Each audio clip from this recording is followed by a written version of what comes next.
quinto año de la carrera de filosofía dentro de esta universidad. Primero quiero agradecer a todos por su presencia a este coloquio. Eh, Me agrada mucho estar aquí presente porque yo tuve la idea de este coloquio después de leer a María Luisa Rivara de Tuesta.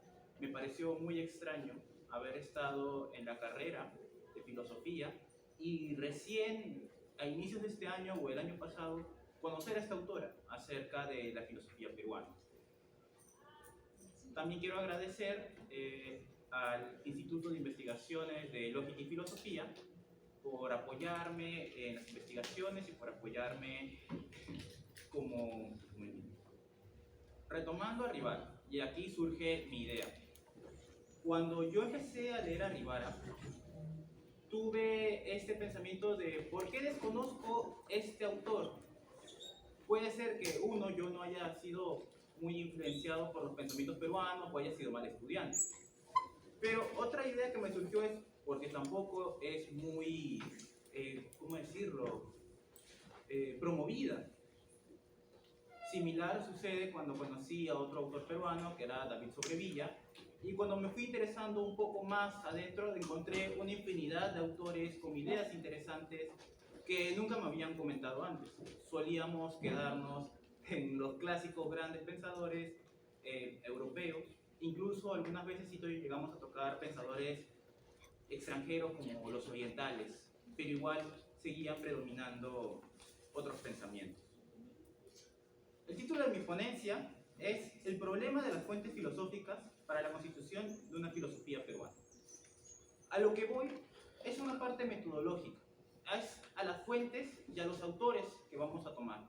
No tanto, o no quiero dar a entender metodología por las clases de metodología de la investigación o la metodología de la investigación científica, ni quiero aquí hablar más del formato APA, sino quiero ir a cómo es una investigación filosófica, qué problemas puede tener esta investigación si queremos verlo desde un lado distinto y cuál es el problema que veo yo en las fuentes para poder hacer filosofía. Primero quiero empezar por la investigación filosófica. Hay dos textos interesantes que leí. Uno es de Rosa Krauser de Kolteniuk, de 1986, que se llama Introducción a la Investigación Filosófica. Otro es de Axel Barceló de 2011, que es Introducción a la Investigación.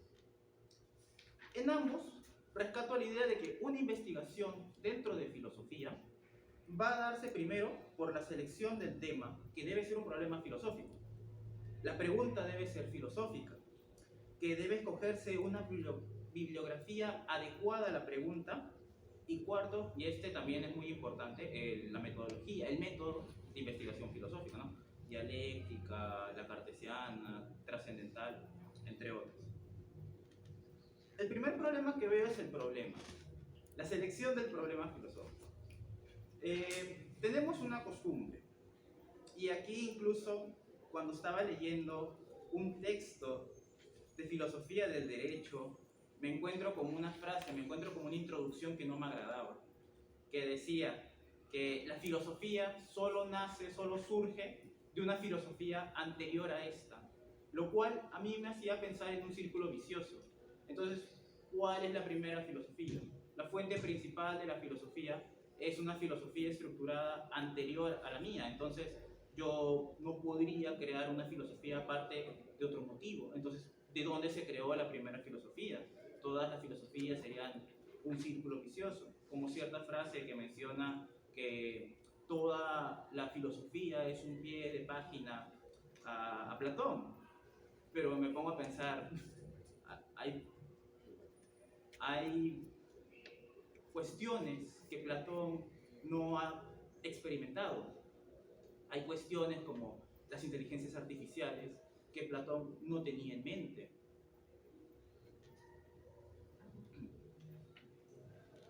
Entonces yo dije, muy bien, si la filosofía surge de otra filosofía, entonces es necesario que exista este contacto con filósofos anteriores a nosotros. ¿Cómo podríamos explicar nosotros lo que argumentaba Rivara de que había un pensamiento prehispánico? Porque también hay un problema en la categoría filosofía. Cómo describir, o que muchos no quieren soltar, que la filosofía es un saber estricto, es un saber riguroso, y simplemente quieren mantenerlo, o bien en el campo de la metafísica, o bien en el campo de los autores occidentales. Por ello, cuando estuve leyendo estos manuales para investigar de filosofía, me he dado cuenta que la elección de la temática, la elección del problema, se basaba pues en elegir algún concepto, en elegir algún problema ya planteado por otro filósofo y darle una nueva lectura, darle una nueva visión. Claro, uno diría, para una tesis puede ser algo bueno, ¿no? Esclarecer qué menciona el filósofo acerca de determinado concepto. No obstante, me puse a pensar en qué otros motivos podríamos estar pensando que no necesariamente hayan sido dichos, o que posiblemente nosotros estemos pensando sin que hayamos recurrido a estos textos. Muchas veces me encontraba con jóvenes, cuando incluso yo era pequeño y estaba en el colegio, tenía compañeros que decían preguntas que me dejaban reflexionando. Incluso leyendo a Lippmann, que él postula la filosofía para niños, menciona que hay niños que se preguntan cosas, pero ellos no han leído, o sea, se preguntan cosas como ¿por qué es la muerte? Pero ellos no tienen un conocimiento profundo de la muerte, de la filosofía. Ellos tienen como unas ganas propias de querer descubrir, de querer buscar, pero no tienen un contexto filosófico anterior.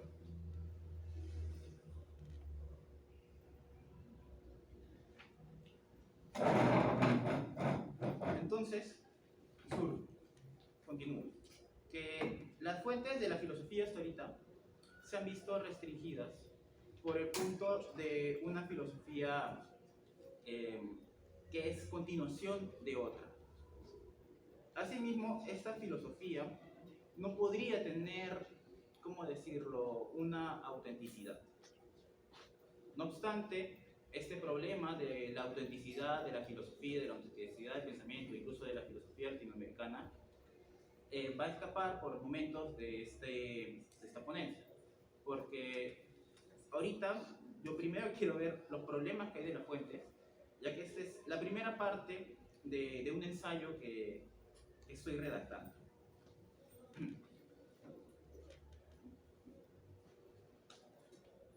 En esta parte, donde están las fuentes, voy a ver que tanto Rosa como Axel ven en la escritura la fuente principal de la filosofía.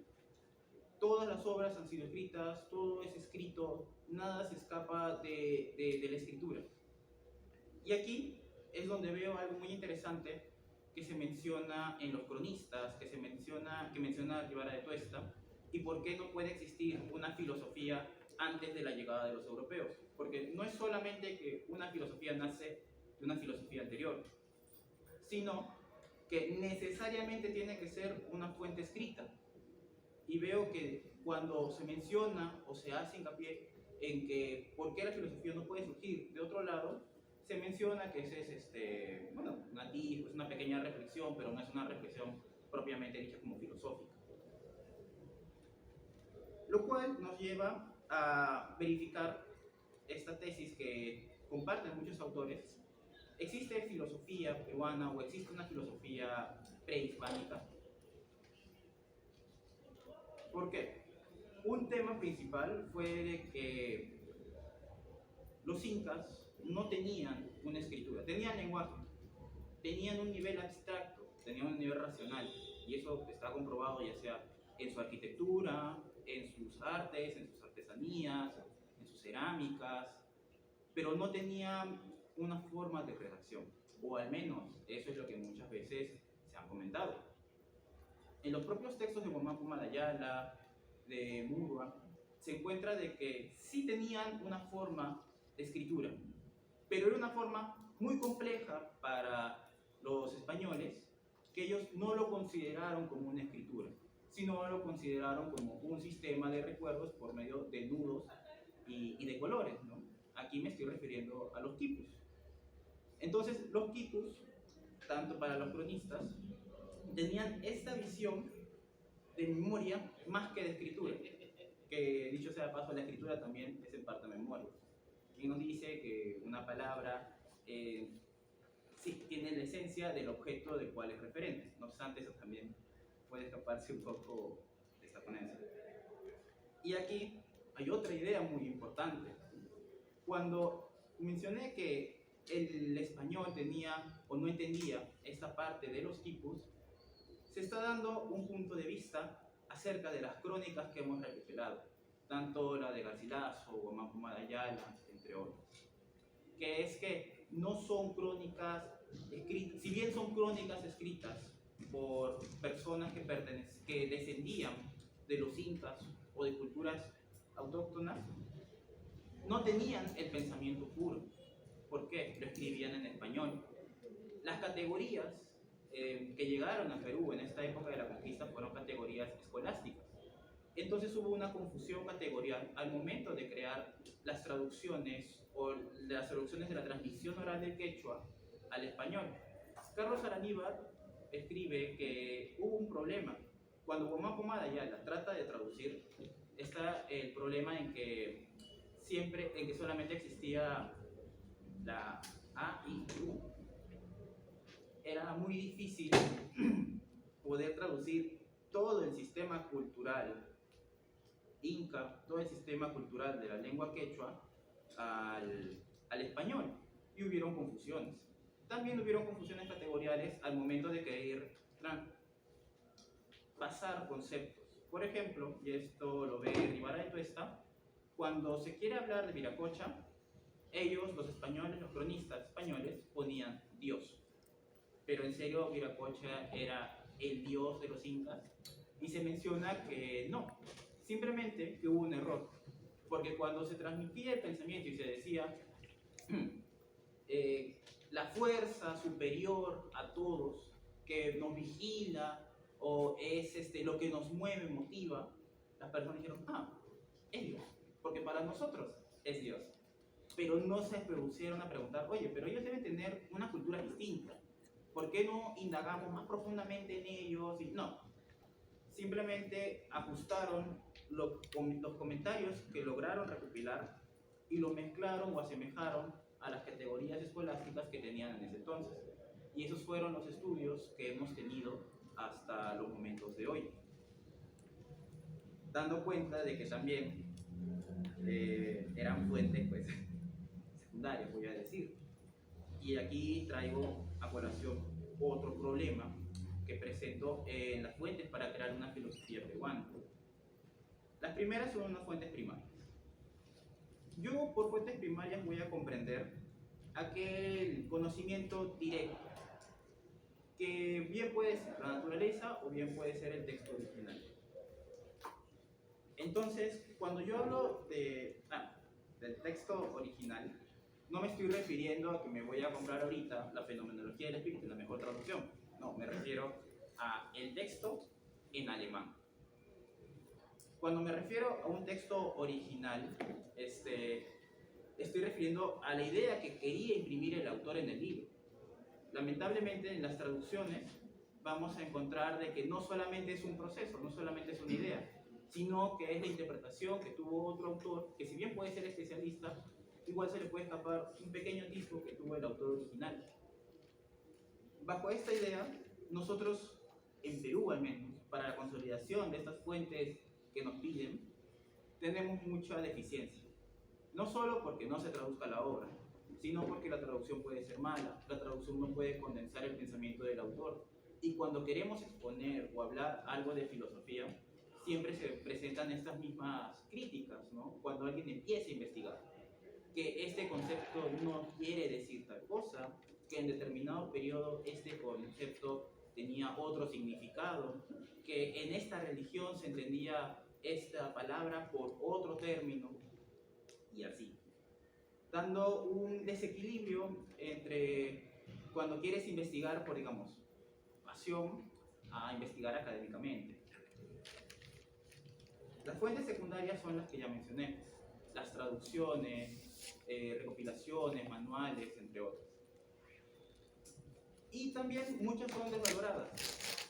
Tuve un docente que paraba hablando mal de una traducción de determinado libro y decía no vale la pena leer. Puede ser acertada la crítica, pero ¿qué me impide de leerlo? Entonces, aquí quiero poner un pensamiento porque si bien no puede condensar la propia idea del autor, todavía tiene cierta intención o todavía tiene cierto valor a conocer. Por ejemplo, Oscar Pujol, él escribe en la presentación del Bhagavad Gita una frase que siempre me va a perseguir, que es porque yo ya no tengo miedo a, digamos, arrepentirme de comprar una mala traducción, que es que incluso en una mala traducción se puede explicar bien un concepto que no se explica en la mejor. Se puede decir de forma más detallada, o quizá sintetizada, o quizá incluso cambiar el sentido, pero dar un sentido que me llama más la atención que el del autor principal. Entonces, era el valor de conocer o de buscar fuentes que no necesariamente cumplan esa rigurosidad que se pide como tienes que aprender el conocimiento de tal, sino un pensamiento que me ayude y que pueda reflexionar a través de él.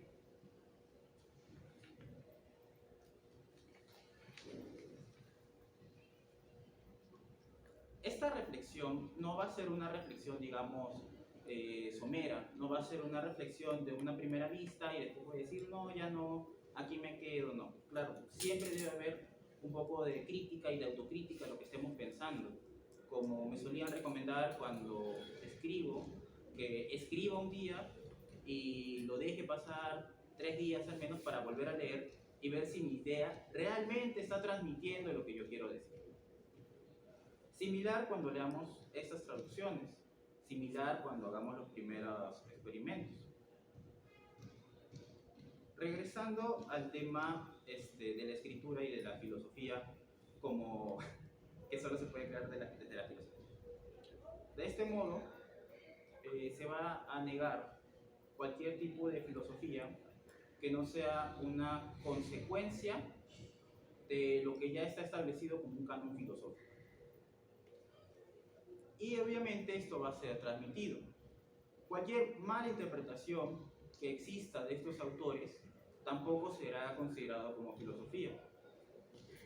Si por error cometemos que citamos una traducción mala y después nos caen críticas de que no, tú no dominas este tema porque escribes de él, no es nuestra culpa, en verdad. Estamos en desventaja frente a aquellos que tienen toda la cultura y todo el idioma del autor original de su lado. Lo que nosotros buscamos, o lo que al menos yo pienso que se puede lograr con la filosofía, es, primero, esclarecer la realidad. No imponer un sistema filosófico o cualquier tipo de ideológico, etc., hacia nuestras investigaciones, hacia nuestra reflexión, sino primero ver nuestro panorama. Crear o regresar a la fuente de los primeros filósofos, que era la naturaleza, que en este caso no voy a decir vayamos a un bosque y veamos, no. A naturaleza me voy a referir a nuestra realidad, a nuestro contexto, a nuestro contorno. Por ejemplo, yo vivo, si bien vivo en la ciudad, veo los problemas que hay acá y de ellos voy a sacar una visión. Quiero o no, mi cultura se ha ido formando en este pequeño lugar. Tampoco estoy diciendo que deba quedarme en este pequeño lugar, también tengo que ir más allá y darme cuenta de mayores problemáticas, pero no encerrado en un claustro con un método, digamos, introspectivo, que muchas veces se hace. Leemos textos, no damos o tratamos de relacionar la realidad con el texto, el texto, sí, la realidad con el texto y no el texto con la realidad. Y eso surgen bastantes problemas. De eso surge que muchas veces la filosofía se vea apartada de solucionar problemas y simplemente se vea como un claustro. Teniendo en cuenta de que aquí postulo de que no debe existir solamente esta visión de que la filosofía como disciplina, como investigación, se quede en los libros, sino que nosotros podemos sacar reflexiones variadas de diversos lugares, de una charla casual, podemos de una película, quizá de una canción, sin tener que necesariamente relacionarlo con, no, mira, este concepto de libertad es de determinado autor que en determinada época pensó esto bajo estas condiciones, sino poder nosotros, de forma voluntaria y, claro, reflexiva y autocrítica, crear las condiciones para poder ver nuestros conceptos y ver en los demás autores o bien un apoyo o bien también una crítica a lo que nosotros estamos haciendo, como no debo seguir estos pasos, pero siempre empezando por nuestra propia realidad y no por un texto ajeno. Frente a la escritura, quisiera decir de que, bueno, pude haber llegado tarde a esta discusión porque ya anterior a mí muchos defendían la idea de una filosofía en el mundo prehispánico, en los incas, o incluso que se podía reflexionar a cabo de estos textos que no necesariamente son pues directos. Puedo ver, por ejemplo, Zenón de Paz con el manuscrito de Huarochirí, que escribió acerca de la cosmovisión y los conceptos que se manejaban. María Luisa Rivara, también en su primer tomo, El pensamiento prehispánico y la filosofía colonial en el Perú, donde va a dar una reivindicación a este pensamiento anterior a la conquista y nos va a decir que pues no es o solo es cosmovisión, sino que también tiene un gran pesar reflexivo que podría denominarse filosófico, pero para no hacer problemas va a denominarlo de todas formas pensamiento prehispánico. Y finalmente, el autor del cual surgió esta inquietud por esta investigación, Víctor Masi, en Incas y Filósofos, que él incluso aquí va a postular un nuevo método. Ya no va a ser, como digamos, un método de claustro en el cual voy a reflexionar a través de textos, sino que este método ya está más relacionado, como le dice, interdisciplinariamente, con la lingüística, con la arqueología, con la antropología, para poder, en palabras de Masi, descolonializar los escritos de los cronistas, tanto a Guamapo Madayala, a Inca Garcilaso, que tienen dentro de sus hechos históricos cierto maquillaje literario para poder ser promovidos o para tener, ¿cómo decirlo? Como decía Carlos Aranibaro. Guamapo Madayala tenía un sesgo de querer reivindicar a los incas, dañando la figura de España. Y nosotros vemos cómo muchas veces romantiza a los incas y menosprecia también a los españoles dentro de su contexto. Esta sería una nueva visión de cómo podríamos realizar una filosofía peruana sin tener tanta dependencia de autores extranjeros, pero no quiero decir aquí tampoco menospreciar los pensamientos de otros lados, porque similar a nosotros, ellos también tuvieron esta reflexión a partir de su realidad. Y si bien las realidades no se van a repetir, se pueden analogar con sus cautelas, y eso sería para mí una nueva visión para poder investigar filosóficamente. Muchas gracias. Gracias, Pedro. Vamos a terminar con